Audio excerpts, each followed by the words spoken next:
Il est fréquent de vous retrouver démuni devant un patient dont la plaie ne cicatrise pas. Que faire alors que vous avez mis en œuvre des traitements et des soins adaptés infirmiers?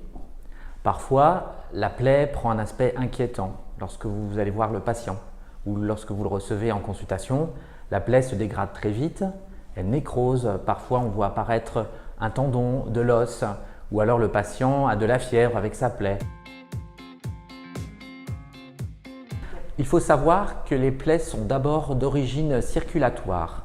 Elles peuvent être donc artérielles ou véno-lymphatiques. Elles peuvent être aussi d'origine diabétique.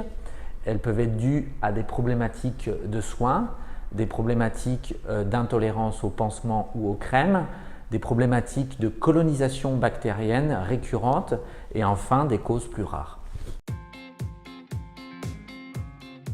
Ce sont d'abord les ulcères d'origine circulatoire, c'est-à-dire véno-lymphatiques et artérielles. Je vois également des escarres, des plaies du pied diabétique, des plaies post-opératoires et des plaies, des brûlures de la taille inférieure à la paume de la main, parfois des ulcères rares. Également les plaies suite à la radiothérapie, toute plaie à retard inexpliqué et enfin toutes les cicatrices pathologiques.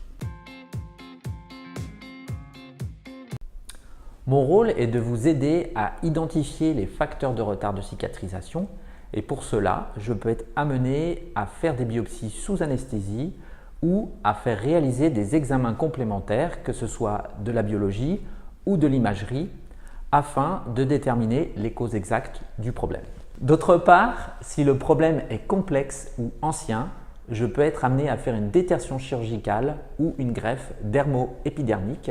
J'ai également un rôle de coordination entre les diverses spécialités parce que pour prendre en charge une plaie, il faut souvent beaucoup de monde et donc j'ai souvent affaire à l'angiologue, au chirurgien vasculaire, au diabétologue, au médecin interniste éventuellement et à l'infectiologue, voire même le podologue, le kinésithérapeute. Un autre point important est de bien connaître les pansements disponibles sur le marché et qui doivent être adaptés en fonction de votre patient. Il existe également des traitements de seconde ligne comme le plasma riche en plaquettes, l'électrothérapie, la thérapie par pression négative et l'utilisation des matrices dermiques. Dans tous les cas, chaque patient que vous adressez fait l'objet d'une consultation d'évaluation et d'un suivi régulier coordonné.